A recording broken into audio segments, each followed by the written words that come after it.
Assalamu alaikum. My dear students, we are studying chapter number 7, Organic Chemistry, second year Chemistry, Fundamental Principles of Organic Chemistry.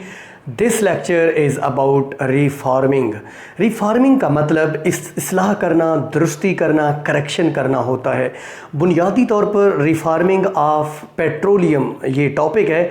आपने कभी note किया कि जब आप motorcycle को kick मारते हैं तो एक ठां की आवाज़ पैदा होती है, एक शार्प मेटालिक साउंड पैदा होती है, जिससे इंजन की एफिशिएंसी भी ख़राब होती है, यानी इंजन में ख़राबी, इंटरनल कंबस्शन इंजन में ख़राबी। इसकी वजह लो क्वालिटी फ्यूल होता है, यानी जो गैसोलीन, जो पेट्रोल आप यूज़ कर रहे हैं अपनी बाइक में, उसकी क्वालिटी ठीक नहीं है। उस वजह से ये जो है वो नॉकिंग, इसे कहते हैं, नॉकिंग पैदा होती है। तो देखिए, ये क्वालिटी को इम्प्रूव करने का एक मेथड है जिसको हम बोलते हैं रिफार्मिंग। हम पहले रिफार्मिंग को डिफ़ाइन करेंगे, फिर एक इक्वेशन देखेंगे कि कैसे स्ट्रेट चेन हाइड्रोकार्बन कैसे थर्मली ब्रॉड चेन हाइड्रोकार्बन में कन्वर्ट होते हैं। फर्दर हम देखेंगे कि नॉकिंग क्या है, उसकी डेफिनेशन क्या है, इसके इंजन की एफिशिएंसी पर क्या असरात पड़ते हैं, ऑक्टेन नंबर क्या है, सीटेन नंबर क्या है, और इससे क्या मुराद होती है, ऑक्टेन नंबर ऑफ गैसोलीन को इम्प्रूव कैसे कर सकते हैं, और टेट्रा इथाइल लेड एक मेथड है, उसके डिसएडवांटेजेस भी इसी लेक्चर में देखेंगे। So our lecture is about reforming. Students, जैसा कि मैंने कहा, रिफॉर्म्स का मतलब इस्लाहात होता है। हमने यहाँ क्वालिटी इम्प्रूव करनी है, हमने कुछ करेक्शन करनी है। रिफार्मिंग को हम डिफ़ाइन करेंगे थर्मल कन्वर्जन, इसमें हीट देकर कन्वर्ट किया जाता है। Thermal conversion of straight chain hydrocarbons, straight chain, Sidhi chain वाले जो कि अनब्रांच्ड हाइड्रोकार्बन्स हैं, इनटू ब्रांच्ड चेन हाइड्रोकार्बन्स, यानी स्ट्रेट चेन को ब्रांच्ड चेन हाइड्रोकार्बन्स में बदलना है। कैसे? In the absence of air, in the absence of oxygen and in the presence of a catalyst. एक कैटालिस्ट की प्रेजेंस में ये काम करना है, इसको बोलते हैं reforming. This is what is called reforming, यानी ये कन्वर्जन है स्ट्रेट चेन हाइड्रोकार्बन्स की ब्रांच्ड चेन हाइड्रोकार्बन्स में, जिसको आप रिफार्मिंग कहते हैं। आप मिसाल देखिएगा, हमारे पास है नॉर्मल ऑक्टेन, यानी C8H18, ये एक ऑक्टेन है, 8 कार्बन वाला अल्केन है। इसको आप यूँ भी लिख सकते हैं CH3 CH2 CH2 CH2, ऐसे मीन्स के ये 6 होंगे और आखिर में फिर CH3। ये एक नॉर्मल ऑक्टेन है, ये एक स्ट्रेट चेन है। इसको कन्वर्ट करना है in the absence of air and in the presence of a catalyst by heating it.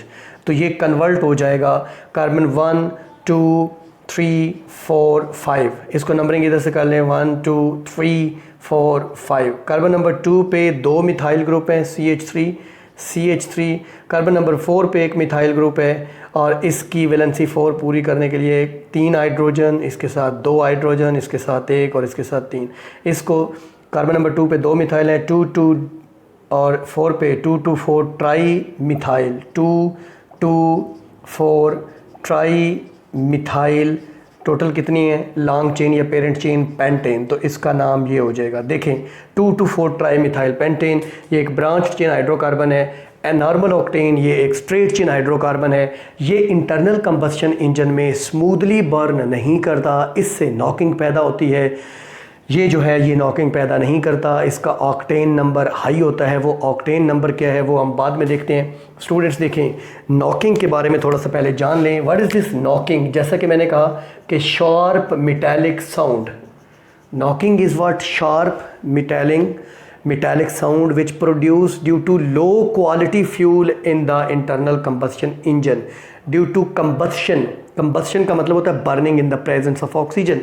So what is knocking? This is a sharp metallic sound which is produced due to combustion of low quality fuel in the internal combustion engine.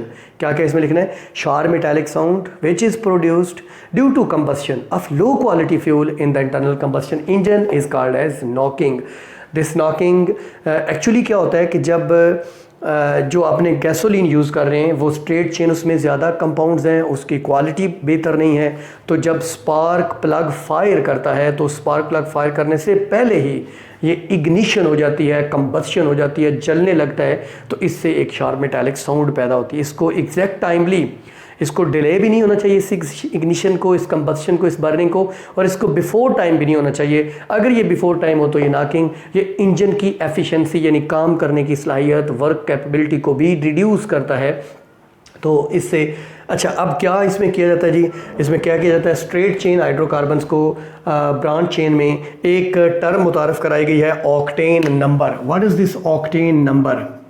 ये basically octane number होता है gasoline की quality के लिए, यानी petrol की quality के लिए। एक सीटेन नंबर भी है।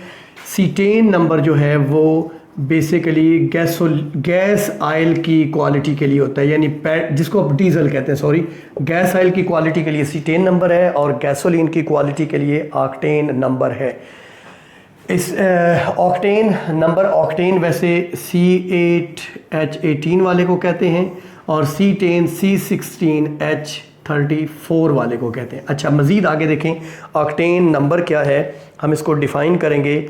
परसेंटेज ऑफ, किस चीज़ की? Percentage of branched chain hydrocarbon, percentage of branched chain hydrocarbon यानी आइसो ऑक्टेन, जिसको आपने 2,2,4 ट्राई मिथाइल पेंटेन भी कहा है, उसकी percentage of branch chain hydrocarbon यानी 2,2,4 tri methyl pentane in gasoline fraction of petroleum, gasoline fraction of petroleum. Petroleum की जो गैसोलीन फ्रैक्शन है उसमें ये वाला जो प्रोडक्ट है ये कितने परसेंट है, इसको ऑक्टेन नंबर कहते हैं।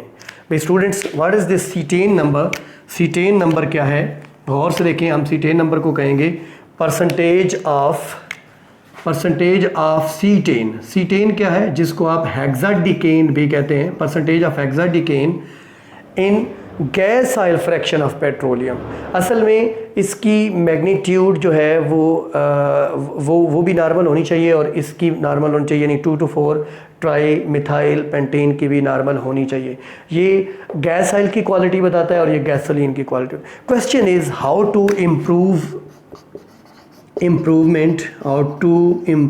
द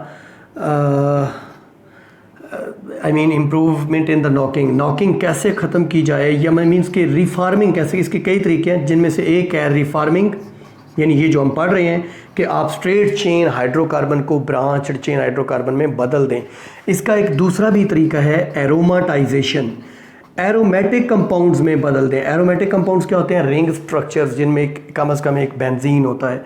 तीसरा तरीका, उसमें टेट्रा इथाइल लेड ऐड कर दें। टेट्रा इथाइल C2H5 इथाइल है, इसके 4 फोराइस PB, दिस इज़ C2H5 फोराइस BB, tetra ethyl lead add कर दें। लेकिन इसका डिसएडवांटेज भी जो आगे चल के देखते हैं। एक चौथा तरीका भी है, इसमें B बेंजीन, T टॉलुइन और X ज़ाइलीन, ये चीज़ें इसको बोलते हैं addition of aromatic compounds. Benzene add कर दें, टॉलुइन ऐड कर लें और ज़ाइलीन ऐड कर दें। बेंजीन आपको पता है कि एक रिंग स्ट्रक्चर है, टॉलुइन में एक मिथाइल ग्रुप होता है, ज़ाइलीन में 2 मिथाइल ग्रुप होते हैं, ये ऐड कर दें। ये 4 तरीके हैं जी, रिफार्मिंग कर लें, एरोमेटाइजेशन कर लें, उसमें टेट्राइथाइल लेड ऐड कर दें, उसमें BTX ऐड कर दें। तो इससे अब what is this TEL, tetraethyl lead, ये अगर आप गैसोलीन में ऐड कर लें तो उसका ऑक्टेन नंबर इम्प्रूव हो जाता है। उसकी एंटी नॉक, इसको एंटी नॉक एजेंट कहते हैं, एंटी नॉकिंग एजेंट कहते हैं।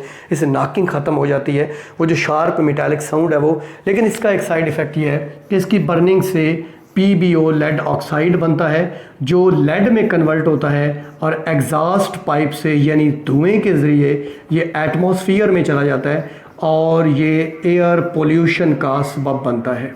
ये इसका साइड इफ़ेक्ट है। तो बच्चों, मैं आपको समरी बताऊंगा। रिफार्मिंग की डेफिनेशन देखी, रिफार्मिंग की इक्वेशन देखी, उसके बाद हमने नॉकिंग देखी, हमने ऑक्टेन नंबर देखा, सीटेन नंबर देखा, how to improve it and what are the disadvantages of use of tetraethyl lead. This is all about this lecture. अल्लाह हाफ़िज़।